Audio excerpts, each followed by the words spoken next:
So mga kaparokya, muntik ka na naman pong gumawa ng panibagong record ang Itbulaga para sa taong 2026.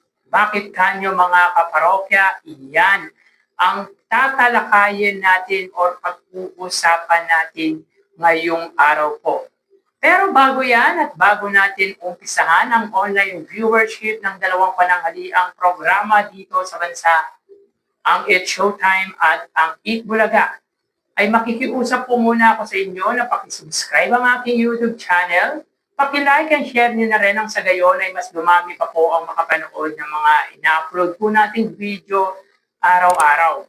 Maraming salamat po at sobrang na-appreciate ko po kayo mga kaparokya. By the way, ako nga po pala si Mervin, the man behind Kaparokya TV. Kamusta kayo mga kaparokya? Naway nasa mabuting kalagayan po kayo habang pinapanood niyo po ang video ko na ito. So sina-shoutout ko nga pala ang isa po sa solid viewers po natin, yung laging nagko-comment sa mga videos na ina-upload po natin. Yan po ay si Miss Irene Quiles. So sina-shoutout ko po kayo or shoutout kay Miss Irene Quiles. Sobrang na-appreciate ko po yung palagi niyong panonood sa mga ina-upload po nating video. So mga kaparokya, umpisan po natin sa opening performer ng dalawang noontime show. So para po sa It's Showtime, nag-celebrate nga po ng kanyang karawan ang batang-batang performer na si Emojin, na kung saan ay pinamalas po nito ang kantang Matamis na Pangarap. So bukod sa nag-perform nga po ito mga kaparokya, ay sinelebrate din po ito ang kanyang karawan sa noontime show ng mga madlang people. Samantala sa Eat Bulaga naman po mga kaparokya, ang opening performer nga po nila ay walang iba kundi ang Singing Queen. So grabe, talagang makikita po natin na very improving pagdating sa blending ang boses ng Singing Queen. Nandun na po talaga mga kaparokya yung quality ng kanilang boses. Yung harmonize ay makikita at maririnig mo na po talaga yung sobrang dikit ng kanilang bosesan kapag nag-harmonize. Kaya masasabi po natin na improving at talagang malaki ang pinagbago buhat ng sinimulan po nila ang grupo nilang Singing Queen. So congratulations sa Singing Queen sapagkat patuloy ang kanilang learning to improve. Well mga kaparokya, hindi naman po kasi pababayaan ng Eat Bulaga ang mga talent na produkto nga po nila. Kaya asahan natin na mas mag-i-improve pa po ang grupo or singing group ng Eat Bulaga na Singing Queen. Samantala, mapunta tayo sa highest viewership na naabot ng dalawang noontime show. So, disclaimer lamang po mga kaparokya, wala po tayong na-save para sa Eat Bulaga sapagkat nadala po tayo sa exciting ng Gimme 5. Nakalimutan po natin, nakaligtaan po natin na mag-save ng screenshot para sa highest viewership ng Eat Bulaga. Pero upon watching or upon checking sa aking live sa phone mga kaparokya, ay umabot po sila ng 122,000. Pero hindi pa po yun yung pinaka-final dahil that time mga kaparokya ay nasa semi-final. Hindi pa po naglalaro ng jackpot round ang Gimme 5 nang makita po natin ang numbers of views nito na 122,000. So paki-comment naman po mga kaparokya sa mga viewers po ng Eat Bulaga na nakakaalam po kung ano po ang pinakamataas na views ang naabot nga po nila. Samantala, ang It's Showtime ay umabot ng 105,000 viewers. So ito po ay nakuha sa elimination round ng Laro Pick. So dito mga kaparokya ay umabot naman po sa kanilang target or average viewership ang It's Showtime na 100,000. So magawi tayo sa ads na nakuha ng Eat Bulaga ngayong araw po. So sila po ay may total na 31 TV ads. So sa tatlong gap mga kaparokya, sa unang gap meron po silang 11 ads. Sa pangalawa at sa pangatlong gap ay may tig 10 TV ads.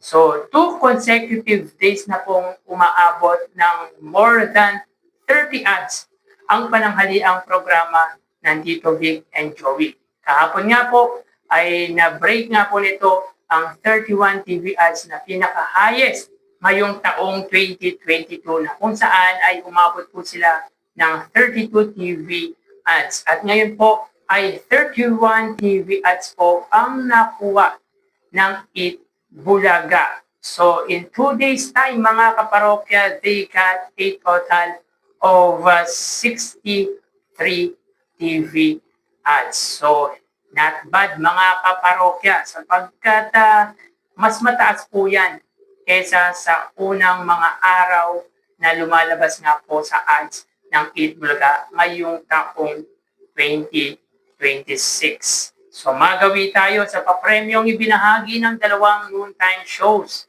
So para po sa Showtime, sila po ay mayroong 37,000 pesos. So only 37,000 pesos lamang po ang ibinigay ng It's Showtime for today's episode. So sa 37,000 mga kaparokya, 22,000 dito ay sa elimination round at bokya pagdating sa jackpot round. Bakit kanyo mga kaparokya hindi po nasagot yung pot money worth of 250,000 ng contestant na nakapagtapos nga po sa University of Santo Tomas bilang architecture. So yun nga po ang tanong sa jackpot round mga kaparokya. Unang romantic love or sino ang unang romantic love ng bayaning si Jose Rizal na taga Lipa? At ang sagot nga po ng contestant ay si Josephine Bracken. So mali po ang sagot nito mga kaparokya dahilan kung bakit hindi po nakuha ang offer na 35,000 pesos para po sa lipat. So yun nga po ang tamang kasagutan ay si Segunda Katikbak. Yun po ang tamang sagot sa tanong na kung sino po ang unang romantic love ng bayaning sigat Jose Rizal na taga Lipa. So marami po tayong natututunan din talaga sa It's Showtime dahilan kung bakit isa nga po ito sa very exciting na segment sa pananghaliang programa. Samantala, sa tawag ng tanghalan, 15,000 naman po ang naibahagi ng nasabing segment. Kaya meron po silang total of 37,000 pesos. So magawi tayo sa Eat Bulaga. Sila po ay may total prizes given na 150,000 pesos. Sa 150,000 pesos mga kaparokya, 10,000 dito ay para sa therapy segment. Ang 55,000 ay sa sugod bahay sapagkat 35,000 ang ibinahagi or ibinigay ng host na si Bossing Vic Soto sa contestant na nagwagi nga po sa nasabing segment. Sa Gimme 5, they got 55,000 pesos. So na-perfect naman po ng mga audience nga lang pagdating sa jackpot round ay isa lamang po ang tamang sagot na nakuha ng naglaro sa Gimme 5. Sa jackpot round ng Gimme 5 na equivalent po yun or katumbas nga po yun ng 20,000 pesos. At sa duck loans mga kaparokya, muntik-muntik ka na nga pong makakuha or makabreak ng record ang Eat Bulaga sa segment na duck loans sapagkat sa unang pagkakataon ay tatlo nga po ang nagwagi na VIP contestant or yung nag-participate nga po ng mga contestants sa nasabing segment. Nga lang mga kaparokya, hindi po na double the money ang papremyo ng contestant worth of 15,000 pesos. Sayang, na-break po sana nito o gumawa na naman po ng panibagong record para sa segment na The Clones Open sapagkat sa unang pagkakataon ngayong 2026 ay na-perfect po sana ang papremyo sa The Clones Open. So again, sila po ay may total prizes given na 150,000 pesos at 37,000 pesos naman po sa It's Showtime. So dito ay lamang pagdating sa pamimigay ng papremyo ang Eat Bulaga. Pero kapag kinumbine po ang papremyong ibinahagi ng dalawang noontime show, sila po ay may total na 187,000 pesos. So tara ating alamin ang online viewership ng dalawang bigating noontime shows. Para sa Eat Bulaga under TVJ Facebook page na may 3.8 million followers at sa It's Showtime na may 19 million followers. So sa oras na 1:31 PM, ang It's Showtime po ay may kasalukuyang segment na Laro Pick. Ito po ay yung jackpot round ng Laro Pick na merong pot money na 300,000 pesos. If I'm not mistaken mga kaparokya, 300,000 ang pot money ng Laro Pick. Samantalang ang Eat Bulaga ay may segment na Gimme 5.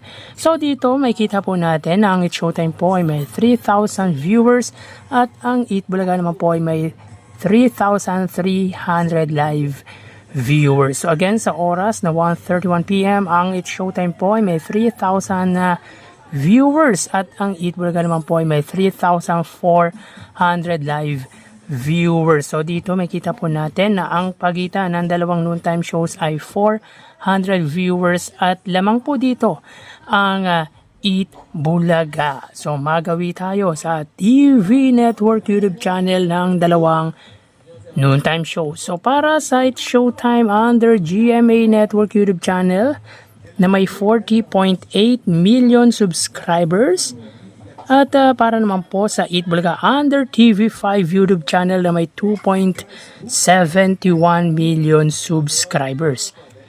So sa oras na 1:32 PM ang It's Showtime, sila po ay mayroong 30,000 viewers or 29,000 viewers under GMA Network at ng Eat Bulaga under naman po yan sa TV5. Sila po ay may 24,000 viewers.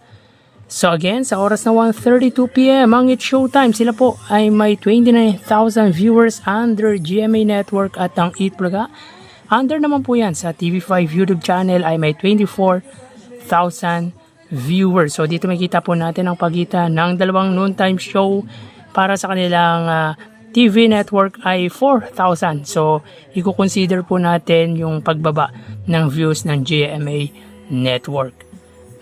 So, magawi tayo sa main YouTube channel ng dalawang noontime shows. Para po sa It's Showtime under ABS-CBN It's Showtime na may 2.75 million subscribers at sa Eat Bulaga naman po under Eat Bulaga TVJ YouTube channel na may 1.75 million subscribers. So sa oras na 1:33 PM ang It's Showtime, sila po ay mayroong 96,000 viewers. Ang Eat Bulaga naman po sila ay may 118,000 live viewers. So again, sa oras na 1:34 PM ang It's Showtime, sila po ay mayroong 96,000 viewers at ang Eat Bulaga naman po sila ay may 118,000 viewers. So bali ang total na nakuha ng dalawang noontime shows ay para po sa It's Showtime ay 127,000 viewers at sa Eat Bulaga naman po ay 145,000 viewers. So para sa Facebook Live mga kaparokya, ang It's Showtime po ay may 3,000 viewers at ang Eat Bulaga ay may 3,000 viewers. So both the noontime show got 3,000 views. Sa TV Network YouTube channel, 28,000 sa GMA at 24,000 naman po sa TV5. At sa main YouTube channel 96,000 para po sa It Showtime, 118,000 naman po sa It Bulaga. So again, 127,000 total views para po sa It Showtime, 145,000 naman po sa It Bulaga. So dito ay lamang ng 18,000 views ang It Bulaga against sa It Showtime, meaning wagi or panalo nga po pagdating sa online viewership ang panangaliang programa ng Tito Vic and Joey. Sa kasalukuyan mga kaparokya, live ang It Showtime, pre-recorded naman po ang It Bulaga. So yan po lumalabas sa kanilang online viewership as of 1:36 p.m. So magpapaalam na po sa inyo, magsingat po tayo, thank you and God bless.